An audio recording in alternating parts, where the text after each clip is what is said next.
ah, double barrel box culvert in order para makarating po kami dun sa area po nung double barrel box culvert po. Box culvert lang? Opo. Sanay kami sa Cordillera, hindi kami nai-impress niya. Po. Madam Chair, also, of course, you have been to AFAB several times. Kung makikita nyo po going there sa around zigzag, so this diversion road which will be complementary to the proposed Bataan Cavite Understood, but Bridge. it's not the most So- complicated road in the world. You don't need dynamite.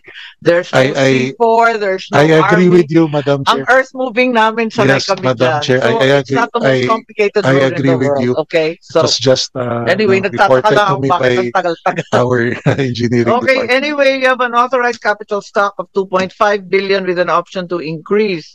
So government equities 2.76. You have plans to increase your authorized capital? Wala, yes or no lang yan? You may or you may not. A big yes, Madam Chair. Yes? Okay. So why aren't you doing it? Because you have all these infrastructure projects that aren't getting funded, right? Yung dam, yung road network. Ba't hindi na lang kayo why don't you just exploit the option to increase capital? Kaya nga hihingi ulit. Hihingi ulit. Hindi, yung board naman din yung magsasabi. Actually po, it's included dun sa proposed bill sana na ma-increase yung Ayan na. equity. Wrong question. Okay. And then in an article last week, the Philippine Army hosted a security consultation with FAB for the collaboration for a safe and resilient Freeport. So is that pushing through? Is the Army or the military and defense establishment going to invest in you? They're not investing. They just want, Sabi collaboration daw with you it's a guys. collaboration. They conducted the training for security personnel Ganon. on Freeport security, Ay, ganun lang. border security, Pero walang and datong. disaster response, Madam Chair. Okay. You have a wish list that includes yun nga, the dam, and then the 360 million additional. There are actual unfunded costs to make the projects fully operational, di ba? So without them, wala. Ito yan. Ano ba ang priority dyan? Kasi nga, walang matatapos. Lahat ng project na yun, tigti 10% lang. Walang katapusan. So, what's your priority? The dam, the road network? Alin ba? The dam and the road network, No, but it Madam can't Chair. Kasi we don't have the money for both. Hindi ba mas maigi magtapos lang na? Can we just finish Road one? network, Madam Chair, because Lang yung road network, di ba? yes, Madam Kasi Chair. unang-una, it's simpler. And ikalawa, it's more urgent. Yes. I mean, I've been there and the zigzag, the condition is Yes, not brilliant. definitely. That's one of the reasons na bakit to medyo nahirapan. Lipatin yung sa dam at doon na lang sa kalsada para matapos. Yeah, just asking. Para may tapos, para may maipakita. Yes, Madam Chair, putol-putol ang bitin lahat I ng agree with you. If we will get this 360 million budget, we will prioritize. Not the 360, yung 210 for the road. ninyo na, the 210 para sa dam, ilagay na lang ninyo sa road na halos na kahit pa paano matapos yun. Choose one.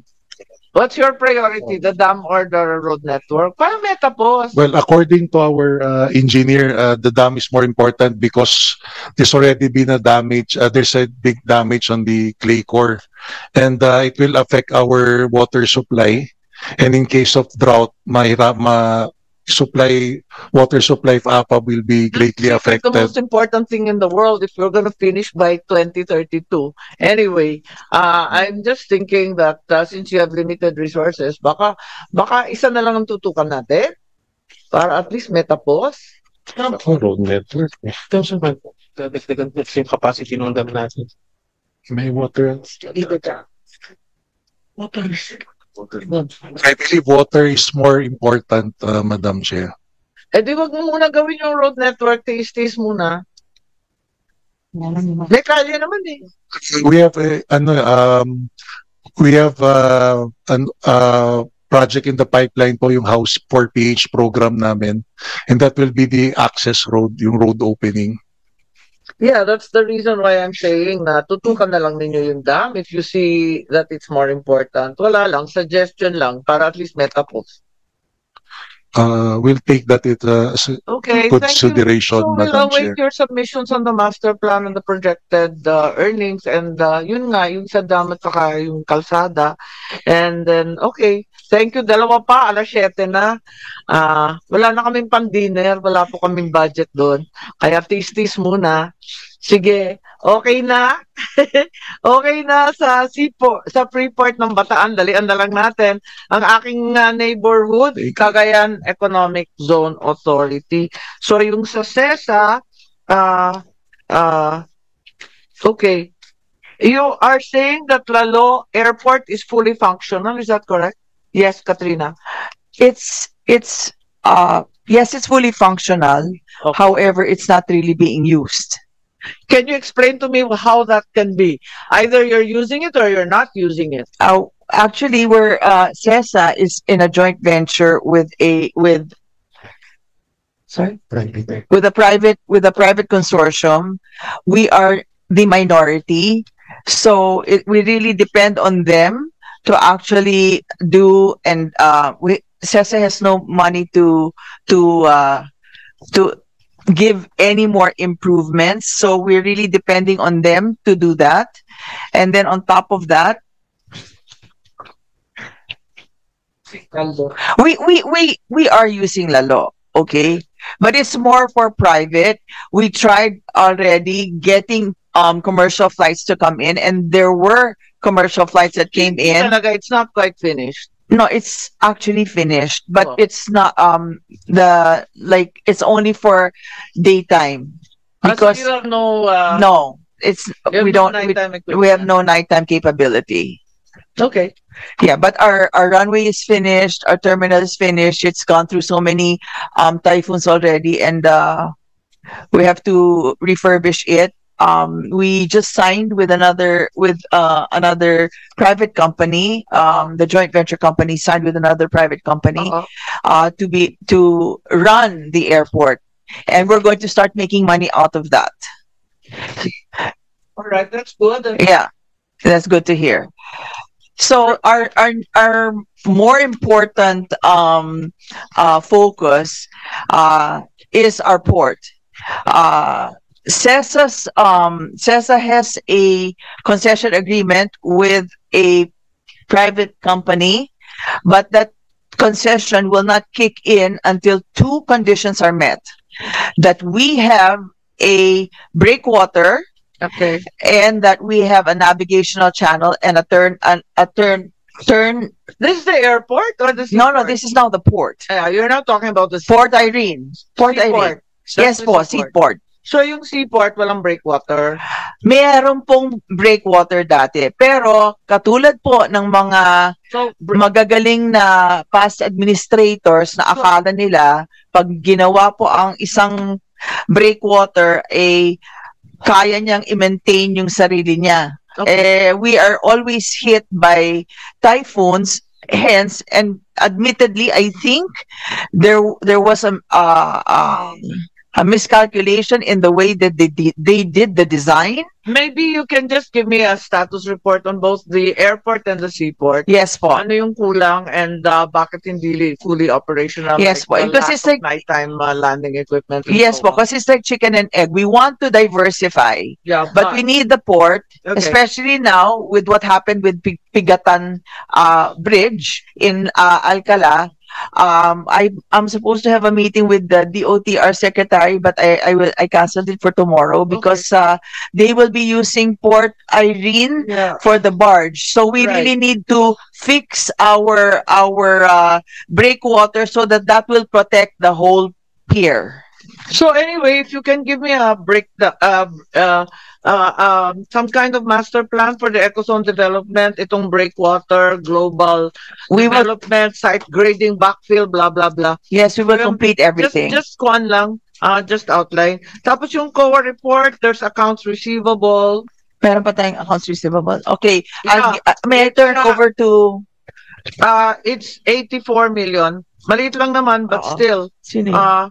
why do they remain uncollected? Oh, Just yes, briefly. that's one of our master licensors. We've been writing them letters. We've actually met with If you could just give me a report na lang. Yes po. Kasi it's still standing there in your COA. yes. And then you joined the Arangkada. Did you get anything from the Arangkada last September? Nothing po. Any investment leads? Okay. Nothing yet. At least somebody's telling the truth. Okay. Huh? And then also, Just leads, but I don't consider that anything. agree. All right, but it was reported that you managed 19.1 billion worth of investment. Yes, I'm a po. little bit puzzled. What does real estate mean? Mineral processing and exports and gaming operations. So, Okay. what real estate and mineral processing is that? Malaki siya, 19.1 billion. Bongga yan kung totoo. Totoo po yun. Actually, the real estate, good evening, Madam Chair. Actually, the real estate are, these are, tourism development. Okay. Opo. All So, And then yung mineral processing. mineral processing is an offshore mineral processing, but Ano it's yun? not yet, operational, Hindi yan black Madam sand, Chair. No, let me explain. Hindi yan black sand. No, Malaking away ko dyan eh. Magnetite. yes po, it is black sand. But Patay, what I told, what I told them is that I will not allow them to export or remove the black sand. They have to process it here and give it to DENR. Hello. Ilalagay na naman yan sa mga China Islands. No po. I made sure po that Kaya black sand is going to all the China no, but that artificial islands. actually it's not black sand. It's a river sand that goes there. Well, it's from Cagayan. Oh, I don't know because that's Cagayan River. We're far. All right. I am also, well, this is a subject close to our hearts, both Senator Gatchalian and myself. The issue of Pogo. Raul Lambino said that there are no Pogos, but you, I think Administrator Enrile actually said that in fact you have gaming operations. We have May it be clarified on the difference between Okay. Pogos and interactive gaming. okay. Since the CESA Interactive Gaming Rules and Regulations as amended states that interactive gaming refers to the offering by CESA of a license for interactive games or sporting events using a network exclusively to offshore authorized players. Can you explain, please? I will explain the difference. Pogo, Pigo, No, or none of the games? Ano ba to? none of the above. First of all, we do not have any bets. We do not have any applications. We have our own ISP, an internet service provider that is not a profit center but a cost center. We only have outbound traffic. We block, we have geofencing, we block IP addresses. Teka, what does interactive gaming mean? What do they bet on? There's no betting here po. We just offer, What is the interactive gaming about? okay, it's actually a misnomer. What we do is we give content. We stream content and actually it is an export. Stream content. We are all streaming content. Only streaming content we do What sort of content are you streaming? like Hindi, sta- dami na kasi palusot sa Pogo. okay. At saka I will dami nang explain. palusot sa Pigo. Okay, like Kailangan maintindihan Oo. namin. Kasi like there are bawa yung Viva ngayon, di ba? Sang katutak na gaming. Eh kunyari, walang pera, pero pustahan din yon. Wala po- isang sakong wala po- bigas, kung ano-ano. wala po kaming pustahan, then that's not allowed. You're saying streaming content. What exactly does that mean? Yeah, And how do you we- make money on that? we only charge a service fee. What sort of content? Like Baka naman Viva Max din. hindi po. We have slot Biglang nagising lahat. we have buildings there. We have very few buildings, but the few buildings that we have there are full of slot machines with cameras. There's no body there, and that's all for. But that's still gaming. I'm sorry, but that's still gaming, even if it's digital, even if Yes, it's but online. there is a difference. What Okay, is it? okay. And what are you gonna do with all those machines if walang manalo, walang matalo? Ay,